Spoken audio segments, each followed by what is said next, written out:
Hi, I'm Misty Jones, City Librarian and Director for the San Diego Public Library, and we are so happy to be partnering with the San Diego Unified School District and KPBS for this year's One Book, One San Diego author event for teens. This year marks the 15th year for One Book, One San Diego, and the San Diego Public Library has been a proud partner since the beginning, serving on selection committees, hosting events, but most importantly, connecting the books with the people of San Diego. This year's One Book, One San Diego titles are really special to me because they represent inclusion and human rights, the very values for which libraries stand. I want to thank Judith Heumann for sharing her inspiring story. I want to thank the students and the teachers that are here today for the event. And I want to say a special thanks to those students that submitted videos with their questions and for the educators that supported them. I hope you enjoyed the event.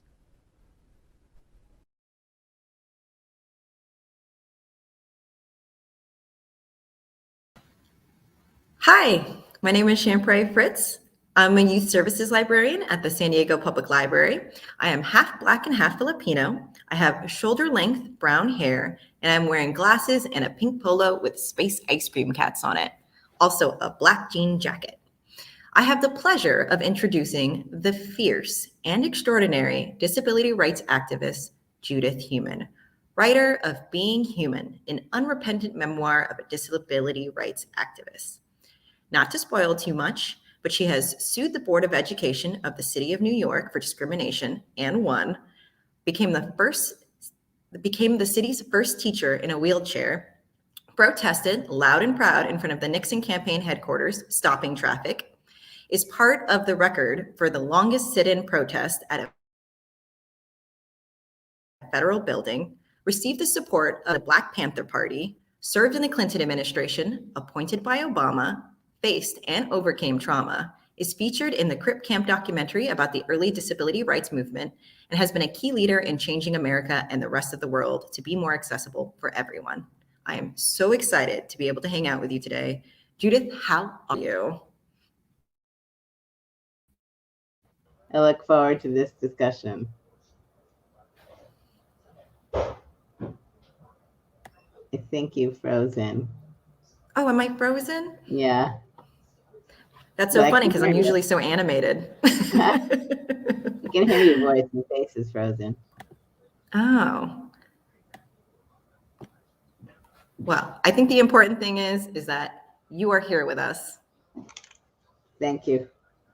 Yeah, I'm very happy that, happy is the wrong word. I was really so appreciative of this, of my book being selected. So the book was written by me and a woman named Kristen Joyner. And it's always important for me to mention her name because this book would not have come about without her. I do a lot of public speaking. I've done that for decades, but I'd never written a book and never would have ventured forth on trying to write this book. People for many years had been saying, oh, your stories are very interesting and people would like to hear them. It would be valuable for disabled people to learn about things that you've done, to see common experiences, and for non-disabled people to learn more about your experiences. Books, as we all know, are so very important because it's an opportunity to share information. In this case, my memoir, so it's based on real things that have happened in my life. And knowing that high school students are reading the book and that older people are reading these books, it's really, and I think most importantly that people are finding that the books, because I have both Being Human and Rolling Warrior now, that people are learning and are opening up to have discussions that in many cases they hadn't previously had. Yeah, it's an absolutely amazing book. Speaking of which, it's essentially about a lifelong battle for respect and inclusion in a world that didn't originally recognize the rights of people with disabilities. Like I said, I was in such awe of the way you handled like every single road bump in your book, which there is a lot of them, Can you describe how you begin to strategize when faced with a challenge? Like, for example, I watched the previous interview with Julia Evans from KPBS, and you had briefly discussed an issue of accessibility. How do you begin to figure out how to invoke change? So I think it's also really important to see that what has been emerging in the 20th and 21st century is the disability community learning from other movements. And so the civil rights movement played and continues to play a very important role in how the disability rights movement continues to evolve.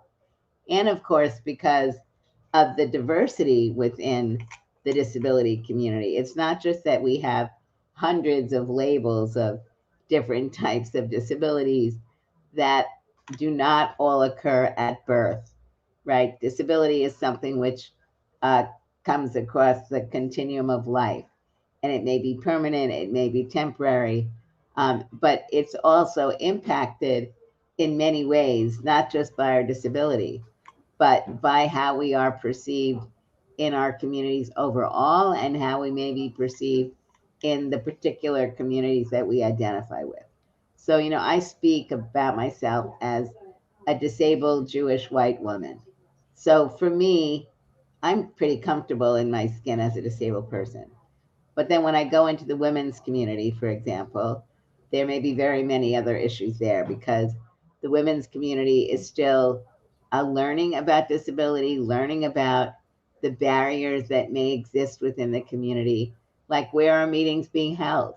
Are they being held in accessible places? When we're looking at issues like violence against women, are we looking at issues of violence against women who have disabilities, against girls who have disabilities? Are we looking at issues around disabled individuals who may be Black or brown or indigenous or Muslims or gay or straight or transgender, whatever? But all of these different communities need to be a part of the movement for reform, not just in the area of disability, but across the board.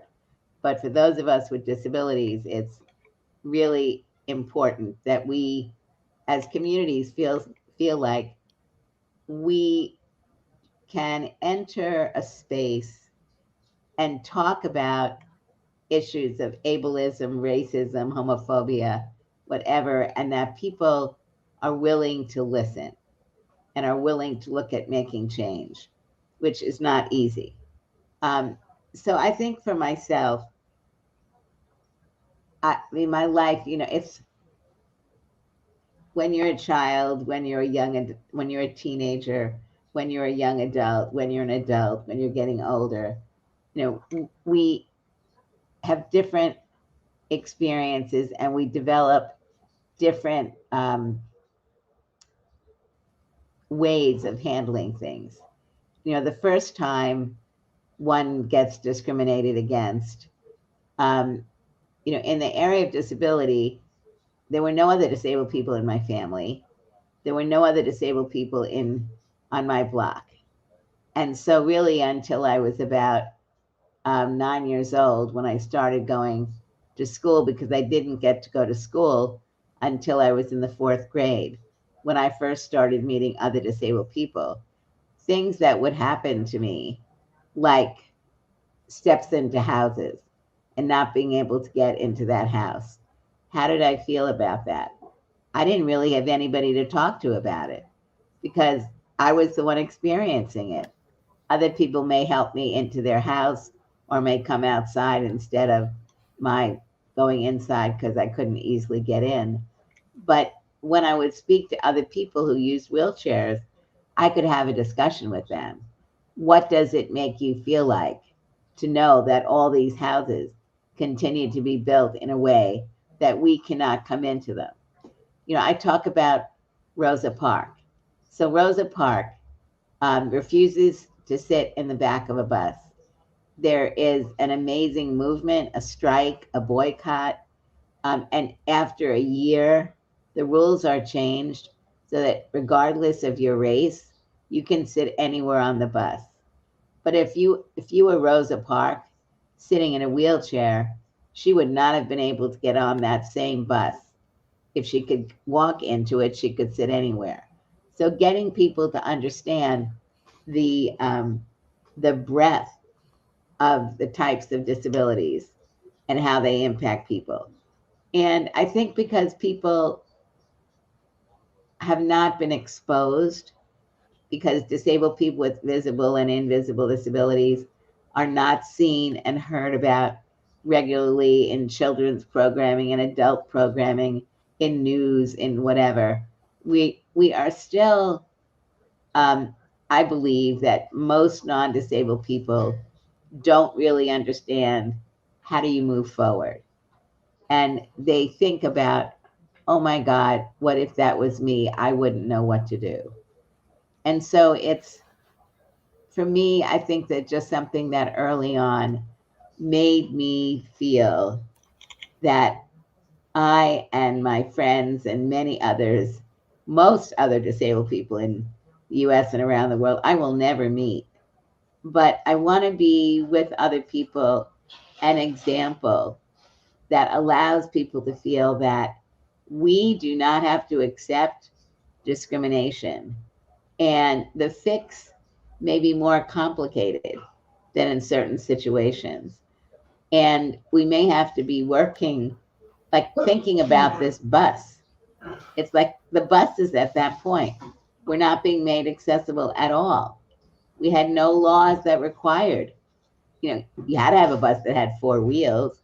Nobody was putting out buses with three wheels, but nobody was putting out buses with ramps except for school districts.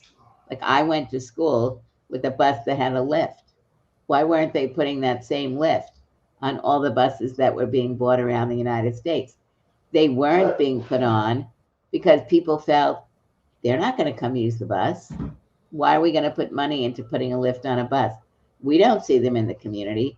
Literally in New York City, one of the things that they were arguing against about why they shouldn't have to have accessible buses was the fact that people wouldn't use them.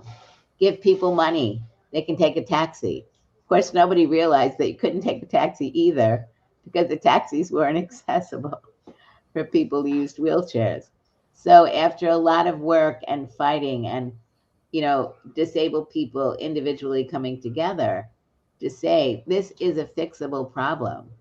This is not like we have to get to the moon. We have the ingenuity to be able to make accessible buses. We know that accessible buses basically do not cost more money than a regular bus. We know that if you have 36-inch doorways, that doesn't adversely affect anybody. But when you have a 26-inch doorway, it adversely affects many people. So it's, for me, I kind of joke about this, Humphrey, that I come from Brooklyn and New York, and I think, and my family, where no was not an acceptable word. So you didn't get to yes overnight, but you really had to continue to look at how to get to yes. Did that answer That's your amazing. question? Yes, amazingly. I think we have some student questions as well. Let's see. Hi, Miss Judy. I'm Nate, and I'm from Paradise Hills Church, and I'm a Christian youth. When we turn 18, our Social Security supplemental income stops, and we have to reapply as if our disability had disappeared. The moment we turn 18, how can we change this? Very much for this question. It's a great question, and I wish there was an easy answer. So I would say that it would be very helpful for you to be meeting with other people that are working on this problem. And by that, I mean there are advocates in your community.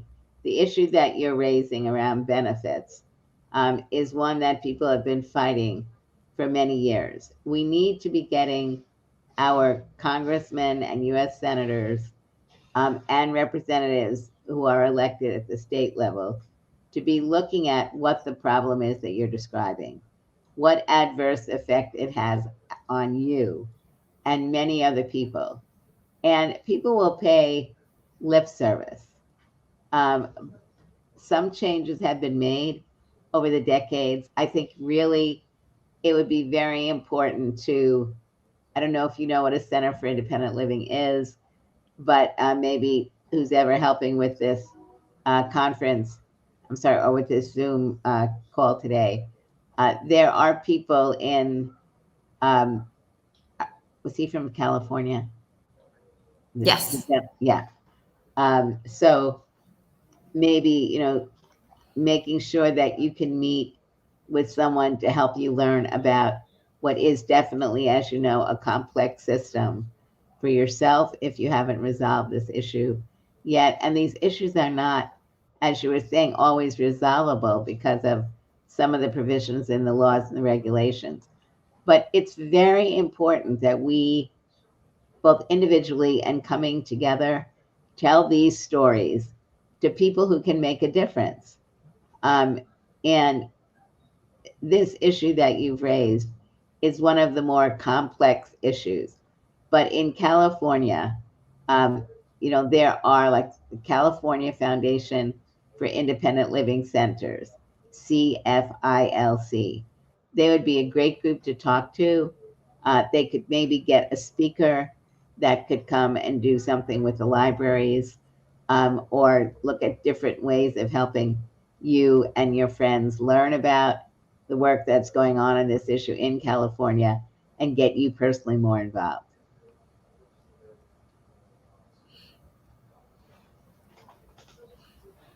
Next question. Hi, I'm Larice, and I'm from Trace School.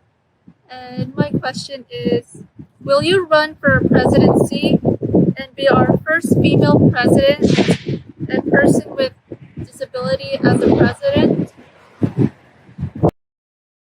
That is such a great question. I don't think I'm going to be running for president, but it would be really great if you could look someday at wanting to run for office, maybe city council, county board, state assembly person, or senator, or congressperson, or senator, or maybe president in the future. But on a very serious note, I think the point that you're raising is, um, we need to have people in elected positions that we trust not only pay lip service to what we're talking about, but are really committed to listening and learning and making the reforms that are so essential for us. And now I'm not, I mean, we are today talking about my book and me and disability, but at the end of the day, I believe that we're really looking at what are the weaknesses within our country where people of different races and different genders and different religions, etc., are marginalized in so many ways. And we really have, many of us, a common goal. And that is that the walls of discrimination not only are broken down, but we also need to look at what are some of the legal changes that need to be happening. So, for example, I'm very concerned not about California, but on many states in the United States that are currently passing legislation that is going to make it very difficult for poor, disabled, people of color, etc., to be able to vote. To me, I hope that one of the things that comes out of this is that we learn more about what democracy is and why voting is important. And if I were to run, I'm 74, so I'm too old at this point to just enter politics. Well, I'd be like 78 or something when running for president. So I don't feel badly that I feel honored that you asked me that question, but it's just not realistic for me. But I work the hell out of supporting people who I believe are fighting for the same things we are. And so that's really ultimately, we need to register people to vote. We need to make sure that people who are running for office are questioned hard. We need, as a disability community representing race and gender and other diversity categories, that we come together formulating questions that we can be asking elected representatives. We don't have to take a position as an organization about who we want to support. But if we come together with questions and we get the answers and we give them out to people, people will make their own choices. Working with the League of Women Voters and others, organizations in the area of voting. So thank you so much for your question. As I said, I'm honored by the fact that you would think that I would be a good candidate for president. It's a tough job. And if I was younger, I think I would be definitely intrigued by that. Hi, my name is Raymond. I'm a Trace student here at Trace, and I have a question. It's besides Pride Industries and Goodwill Industries, do you know of any other businesses that actively recruit people with disabilities? And that's for me. Okay, so let me say, what is the church school? Is it a school only for disabled children or youth? Trace? Trace? Yes, it's a Segregated school. program.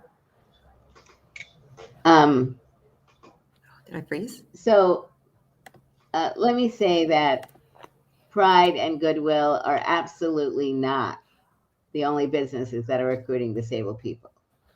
And I think that's very, very important for you to know. And I don't know who is working with you on helping you learn about jobs, but I think what's important is, what are you interested in doing? What are you learning about the jobs that are out there? Are you being appropriately trained so that you can apply for jobs? But there are many laws in California and the United States that are requiring companies to hire disabled people.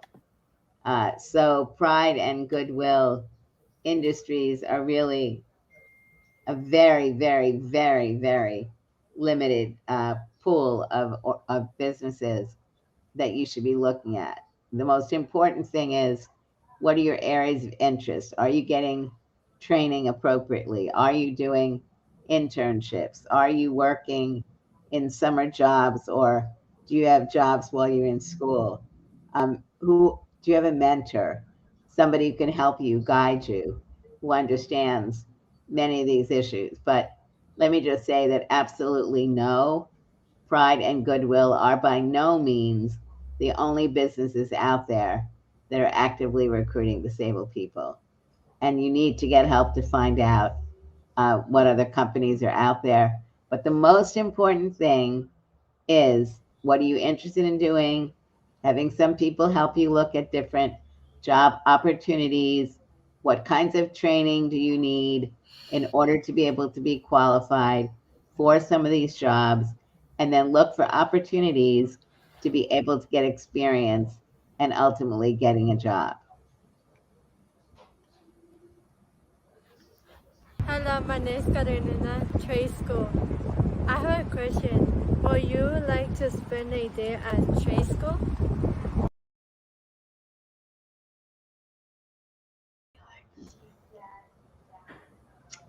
Yeah, I live in DC, so maybe we can work it out where I could come to you via Zoom. So is Trade School also a school for disabled kids? Yes. I'd love to learn more about your school. Hi, I'm Alberto. I'm a trade student, and my question to you is: besides being in a wheelchair, did you ever have any learning disabilities? No, I have a physical disability. I don't have any learning disabilities, but I was a teacher and I worked with children in a regular classroom, and some of my children had learning disabilities. And also, I worked in President Clinton's administration in the Department of Education. So I had responsibility for working with families and children and educators who were working with kids with all kinds of disabilities, and learning disabilities certainly were a big group of young people who we had responsibility to help ensure they're getting good educations.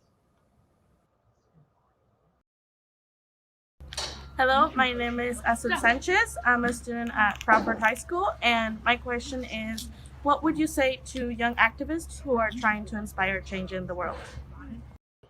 Keep moving. Come together with other people, because I do think that there's strength in working together with young people, possibly with older people also. Don't wait for permission. Think through. So I think we have to think about what is the problem. What do we see as solutions? Who are the people who have responsibility for making change? How do we learn about what they are doing? How do we come together to push for change? But definitely have a fire in your stomach. Well, not because of reflux, but like a fire in your belly that really motivates you, that makes you, from my perspective, it's not just thinking about the problem, but it's working on solutions and learning how to work with other people, because we don't all necessarily have the right answer. And sometimes, we need to come together and think about answers and how we can, you know, meld them and make them grow and set up relationships with people who are looking for similar kinds of changes and work together and know that things are possible, and try not to get discouraged. In the first time, you may not get what you want, but by no means give up. What would you like general education students to know about their classmates with disabilities?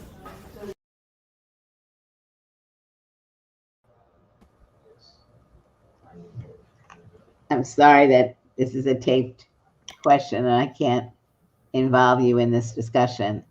So I'll give you an answer, but I think it would be important for you to also, and I'm sure you have, answer this question for yourself. But I would like general education students to understand that we should be respected for who we are, with or without a disability, that our lives are of equal value. People need to understand how diversity enriches our communities. And by intentionally or non intentionally excluding people, then our communities overall are less strong. So, some of the stories I can give you some examples of may still be the same for you today, may not be. But, for example, when I went to high school, I didn't go to high school in the neighborhood that I lived in. I had a bus that picked up other disabled students, and we went to a high school that was not in my neighborhood. And what that meant was I never really was integrating with the kids in the high school. We had something at that point called homeroom. I think you probably still have something like that. But where you would come in the morning, you'd go to a class, but maybe you don't. I don't know. But anyway, we used to have something. Do you still have homeroom? Do you know? Yeah, there's usually like it plays like a little broadcast of what's going on. But do students come together when they enter school and go into a classroom and end in that classroom, not for classes, but to hang their coats up or anyway? No, they don't usually like end, but like, yeah, at the beginning, see what's going on in the world. So when I went to school, we would come in the morning, we would go to a certain room, we would hang our coats up, we would get any instruction or announcements that needed to be made. Now,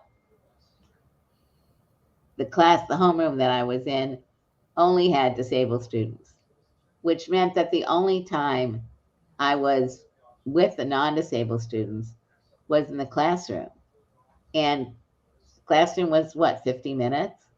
And I was there for a particular purpose like everybody else. Put your books down, open them up, engage in class with the teacher, close your books, go to the next class. And people would socialize in their homerooms. And I had friends that I made in the classes with my homeroom with disabled kids. And then I went home. And for me to be able to participate in activities in the school afterwards was very difficult because my dad worked long hours and the bus would only pick me up at a certain time and it would only take me home at a certain time. So that level of meeting people and integrating and as teenagers, learning about each other and doing things together and going to the movies together or whatever it is that you might do. I did with friends in my neighborhood, but not from school. I want children in school and young adults in school to recognize that we're all valuable, and I want to be able to have an opportunity because diversity is something that's being discussed all over the country, in our schools and every place else. But disability is too frequently not a part of that discussion. So as disabled people, we need to make sure that if the principal has work going on under DEI, uh, that disability is a part of those discussions, that disabled students are at the table if there is a council or something which is being brought together to discuss issues. That as disabled people, we need to be able to also come together ourselves and have an understanding of what is working well in our school, what is not working well in our school, what do we want to talk about, how do we make change. And we want to make sure that we're reflective of the diversity, which means disabled people with learning disabilities, with developmental disabilities, with diabetes, with depression, anxiety, polio, cerebral palsy, any one of the 100 of disabilities that we have. And we want to make sure that we are representing the racial diversity and other forms of diversity so that we as disabled people are also learning from our own community, our diverse community, and that makes us stronger in my mind to be able, as you're moving forward in school and then into work, um, allowing us to try to speak as openly and honestly about how we're feeling when we are being discriminated against, and not necessarily doing it on your own, but with other people being supportive. But and really having this question was a great question, and really one that does need to be discussed with people your age. What is it that's happening in your school that you don't like, and what kinds of changes do you think need to happen? And have you tried to be able to get some of these changes implemented in your school, and what's worked and what's not worked? Hello, my name is Naima Sharif. I am a student at Crawford High School, and my question is, how did it feel to be called out by children your age, growing up in a neighborhood where everyone was treated equally? Thank you.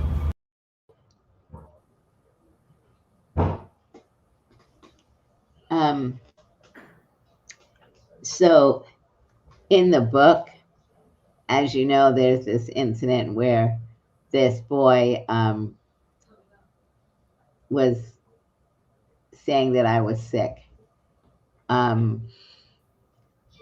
It made me feel very uncomfortable because I wasn't sick. But this boy calling or asked me if I was sick made me feel very, I think, in the book, what I am looking at is not knowing how to respond, but equally seeing that when someone saw me as being sick, you don't have the same expectations of someone you consider sick. When someone is sick, they stay home from school. They stay home from work. They're not in the community. People stay away from people frequently when they're sick, sometimes for good reasons, sometimes not for good reasons. But at the end of the day, we're talking about people seeing that the disabilities we have are part of who we are. You know, I am a disabled Jewish white woman. That is who I am. And my disability is not going away, nor am I trying to get my disability to go away.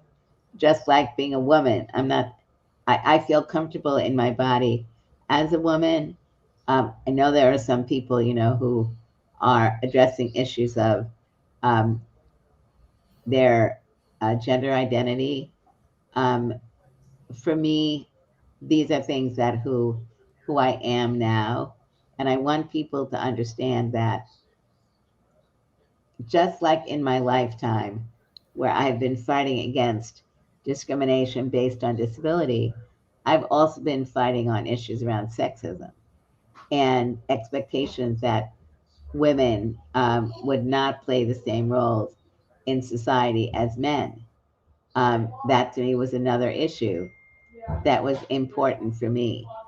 That me, as a disabled woman, and my other friends who were girls and women with disabilities, we wanted to be able to move up within our communities, in our jobs, in our leadership positions. So these are all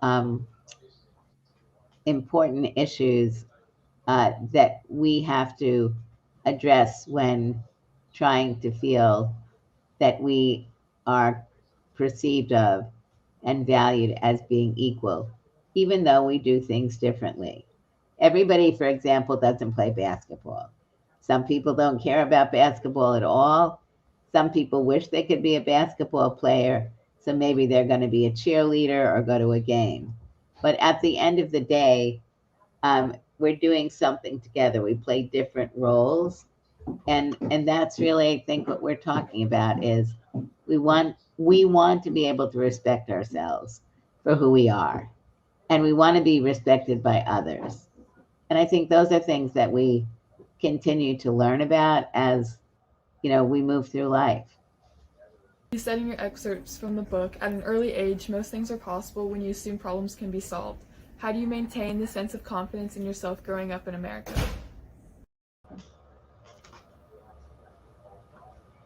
I don't maintain a sense of confidence by myself. To me, it's always important that I have friends with disabilities and without disabilities that I can be sharing my thoughts with. I've done something and I can say, did I do that the right way? You see that in the book where, I'll ask other people, did I do that the right way? I'm always asking people, how did I present? Did my messages come across appropriately? What should I be changing? What are the nuances I should be learning about? What more do I need to know when I'm going to give a presentation to an audience so that my words can be as relevant as possible? Maintaining confidence is difficult. And it's one thing to believe that all things are possible, but they're not all possible today, right? Again, I go back to Rosa Parks. She didn't get off her seat because she was finished, right? This was nothing that she was going to tolerate. She didn't know what was going to happen. She knew that at that moment, she made a decision. That decision was important to her because she was not going to do something against her view of what should be happening to people who are Black. There was no reason why people couldn't be sitting anywhere on the bus. That, I'm sure, was something that she thought about a lot before, while she was sitting there on the bus, and over the next year as things were moving forward and ultimately winning. But we know that these things, we have to believe that what we're trying to obtain is right. and for the good of people.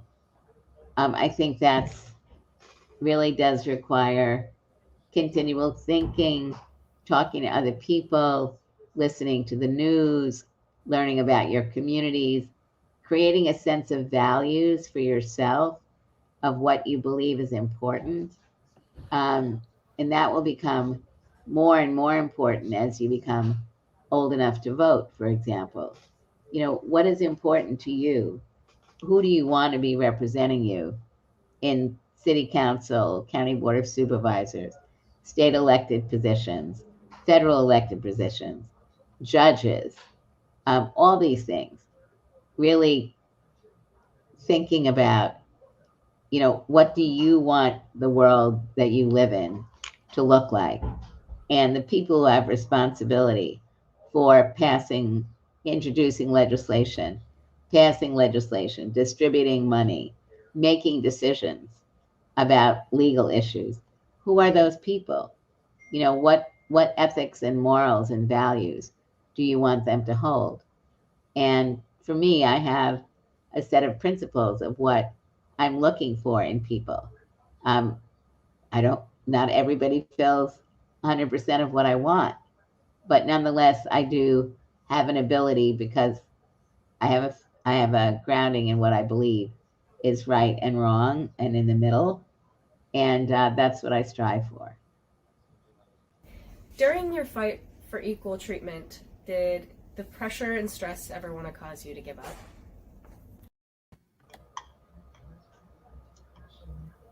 Does the question come up? Yes. Do you, did the Yeah, pressure I ever got get it. to you? Yeah. Oh. So during your fight for equal treatment, did the pressure and stress ever want to cause you to give up? And no, honestly, I would say it never wanted me, I never wanted to give up. But I do think that on a daily basis, I think about why it's taking so long. And I am deeply concerned about things that are going on in our country and in countries around the world. I'm very concerned about people who are not getting vaccinations. I had polio, and I'm happy to, you know, be living a life as a disabled person. But if the vaccine would have been around when I was, you know, young, my parents would have given it to me because many people who had polio died from the virus.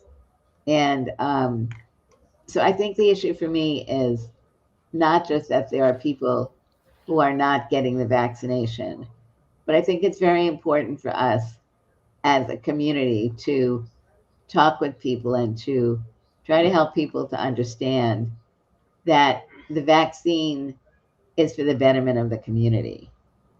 And there, I think, many other issues that we can look at in the same regard. I think we need to be talking about our principles, our values, what we believe we want our communities to look like.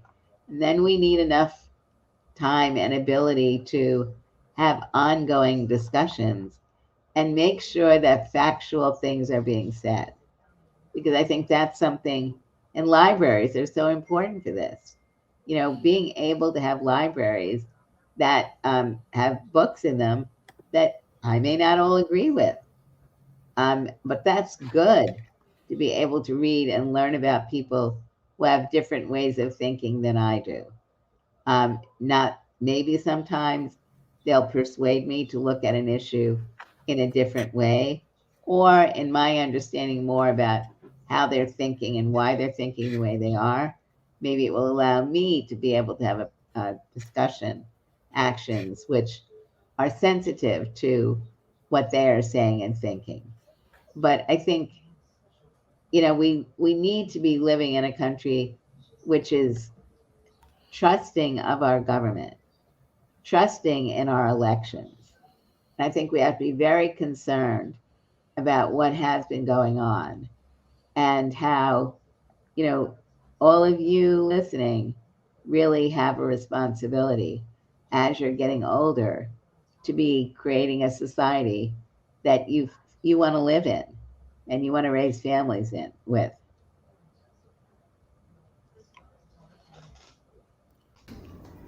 My name is Emily Klein. I'm in grade 12 and I go to Point Loma High School. My question for you is, do you have any advice for people who want to be a part of the movement for equality, but who aren't as extroverted as you? Yeah, I love that question. First of all, many people are not as extroverted as I am. I think probably most people are not as extroverted as I am. So I think it's important for you to be thinking about where are what are your areas of interest, and what may you be interested in contributing. So, social media is very big now. People communicating on social media, sharing ideas and sharing information in your schools and in your communities. What are there one or two areas that you want to be focusing on more? And then, if there are, and if there is a group that you would like to join, it's fine to want to just be going and learning and listening for a while. It's also fine for you to think about, I want to do more, but I don't want to get up and be a public speaker. But I'd be happy in doing something else that's equally important. Um, and again, I'm sorry that we can't have a back and forth discussion on this, but I'll tell you a funny story. When I worked in the Clinton administration, I I had a high level job, and I had about 400 people that worked for me, and we had a team of about 9 or 10 in leadership. And as you know, I'm an extrovert, and so I wanted to have meetings with my senior team like 3 times a week. And for me, it was like I want to talk, think things through. And we brought in a consultant. That's somebody who's coming in um, when I was in the beginning of my term to help me work with my senior team to make sure that we could be respectful of each other, talk to each other effectively, and be able to develop a team spirit so that we would be able to do our work as effectively as possible. So we went on something called a retreat. Some of you may have been on retreats already. But basically, that's where we took a couple of days. We didn't go to the office. And we had an agenda that we had created of issues that we wanted to discuss. So there's something called the Myers-Briggs, and your teacher, you can look it up online.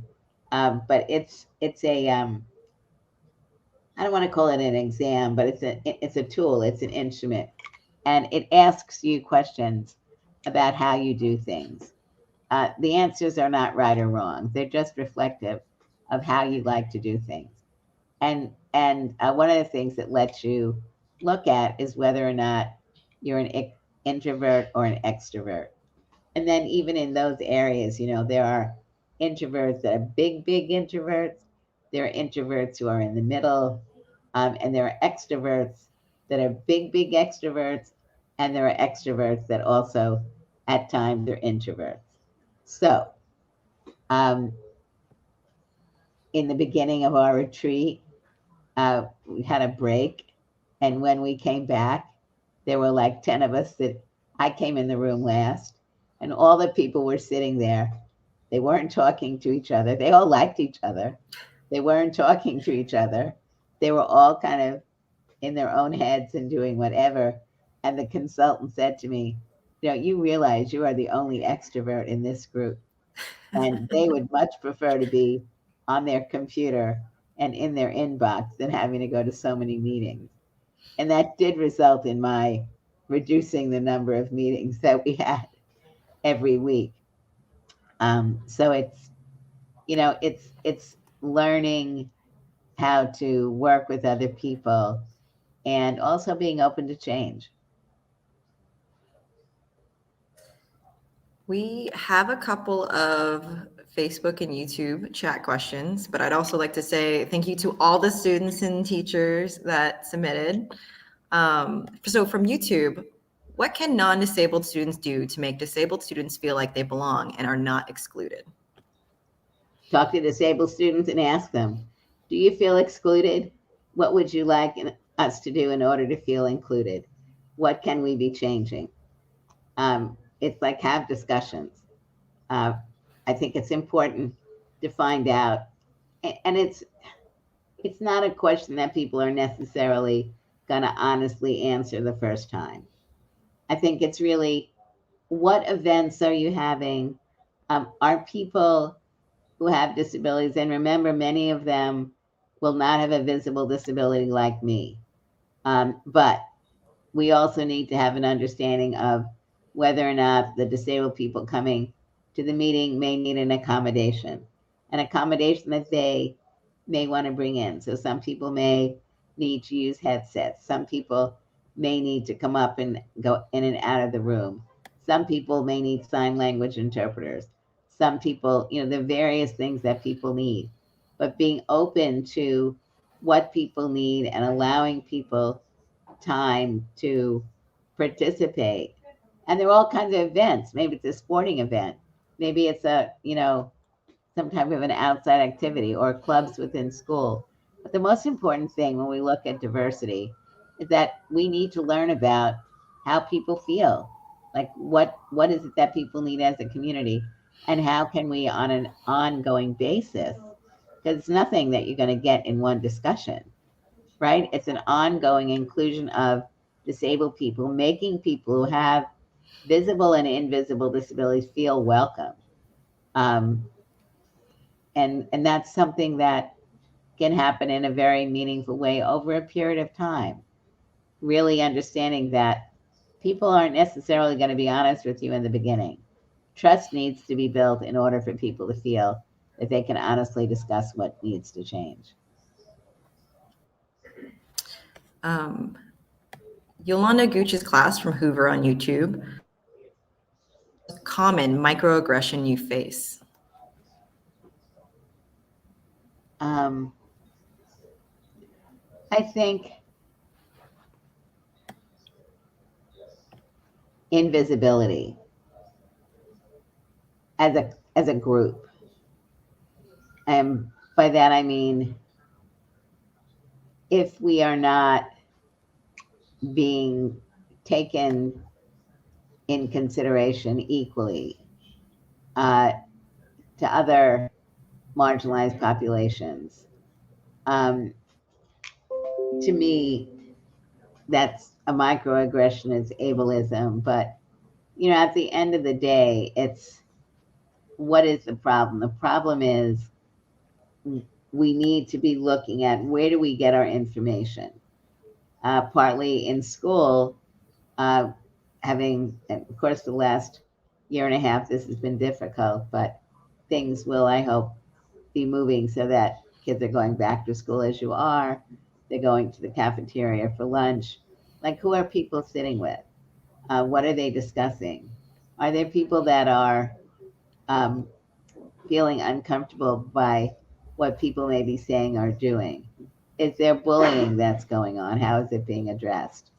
But for me, it's also the feeling of invisibility is in our history classes, in our American history classes, in our language arts classes, things of that nature. Are books and articles from disabled people a part of what people are learning? Are you able to have some open discussions about, my book and many other books that are being written by disabled people, some which are memoirs, some which are anthologies, some which are, fiction, nonfiction, depending on what the disabled author is doing. There is a song that just came out that you may want to listen to. It's called Spaces. And it was done by a gentleman named James Ian, who lives now in LA. He has a disability called SMA, and it's a form of muscular dystrophy. And it's a group of people who wrote the song. Well, he wrote the song. uh, but who produced it. It's got a video. It's great. It's called Spaces. And one of the powerful parts about the song is the visual.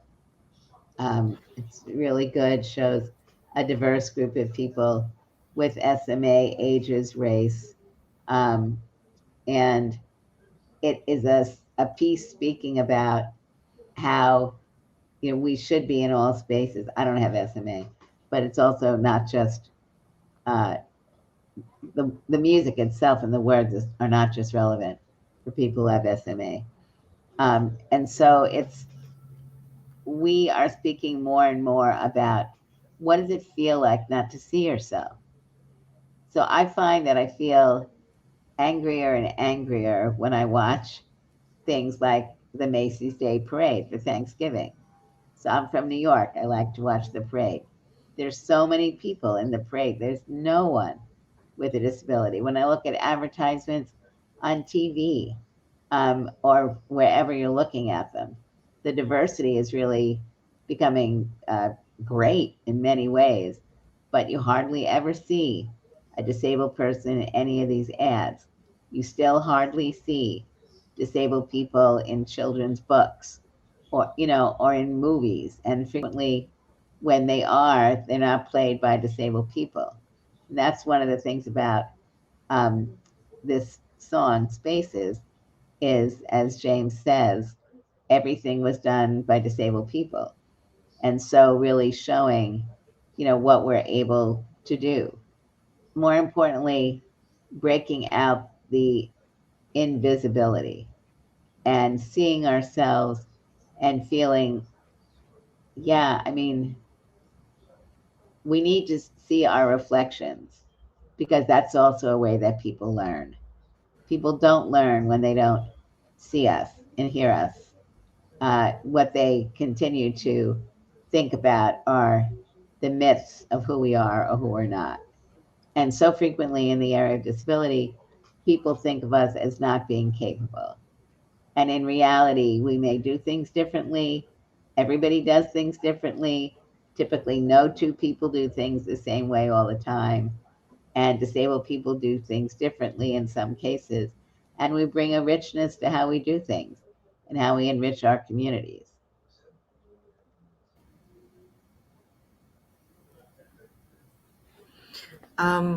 There is a question from Mrs. Larkin's YouTube High Academy. What is the biggest change for better you still hope to see in the US? Your generation is learning more, and disability, like other diverse communities, is something that we're discussing at earlier and earlier ages. And you're beginning to think in a way that I think is very important. So I talk about this as putting a disability lens, like whatever you're doing,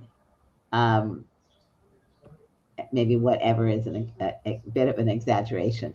But if you're involved with the community at school, as we've been discussing, what are we doing to help ensure that disabled students feel comfortable participating? Or what are we doing to help make sure that a disabled student can feel comfortable about talking about something that they may want to have the group doing or changes they need to make things more accessible.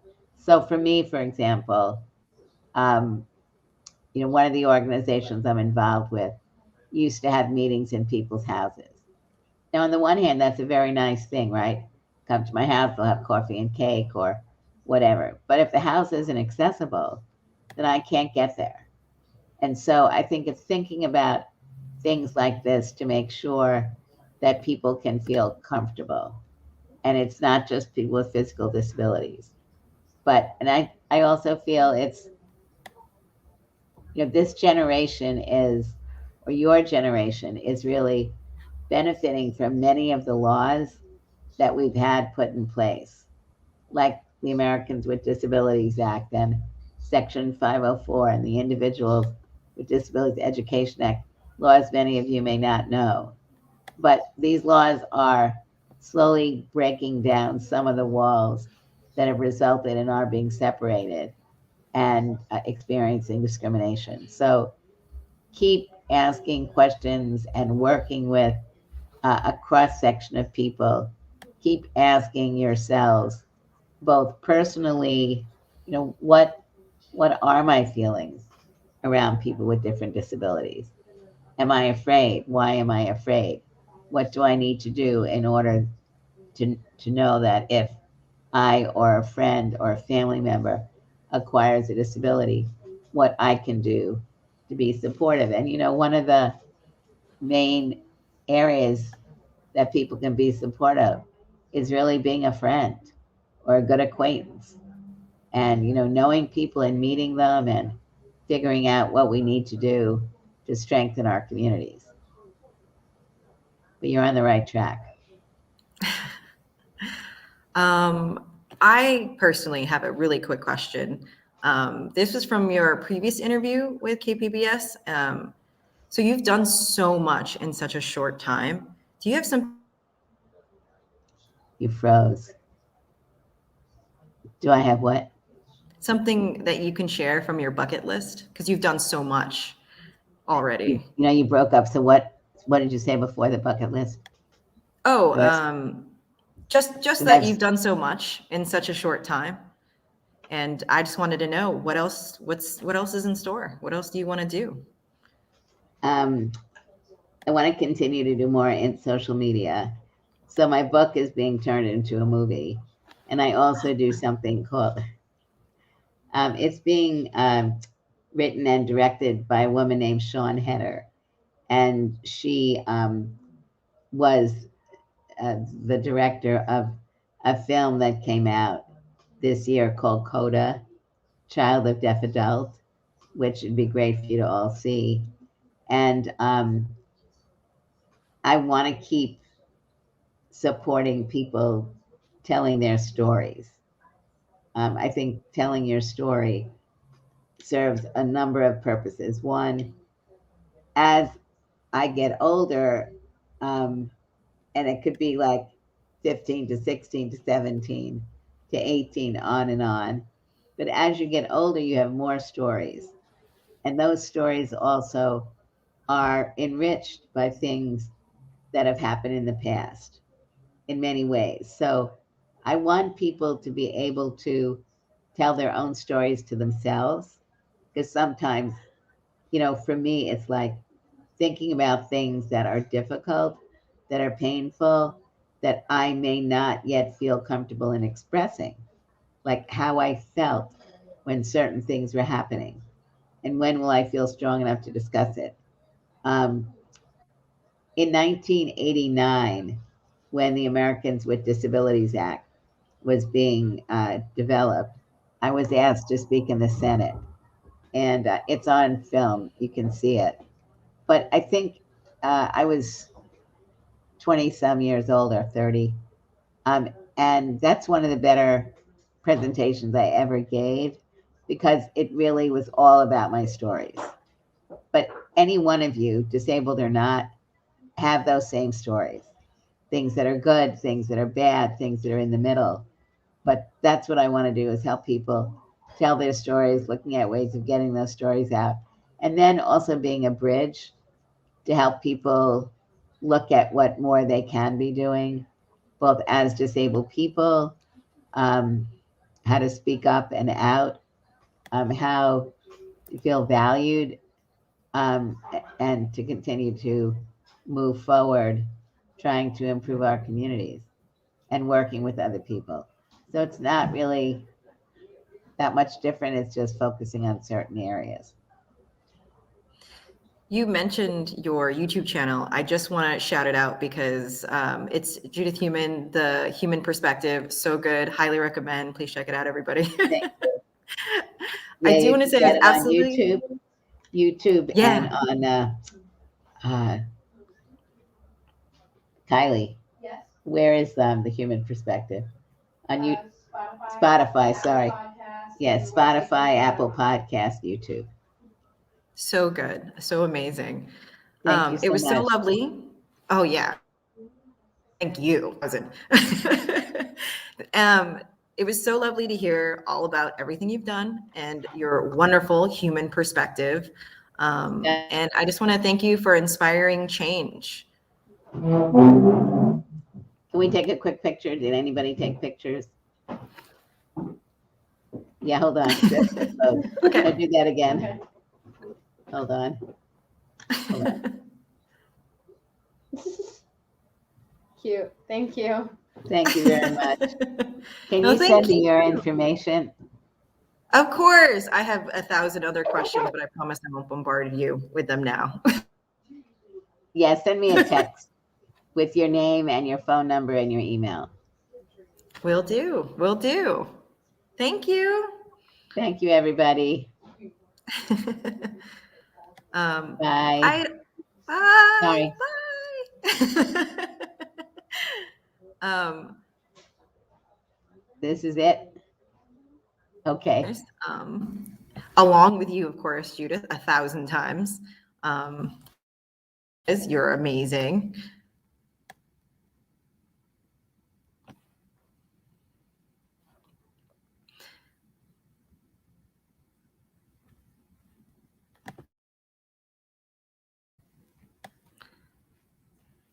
So good, so good. You. Fabulous, fabulous. I'd also like to thank the funders who support the One Book program. I appreciate you. Appreciate you super much. You're amazing. You're amazing. And a special thank you to your bosses. You're amazing. Please check us out, kpbs.org/onebook. Come read with us today. Thank you so much for joining us.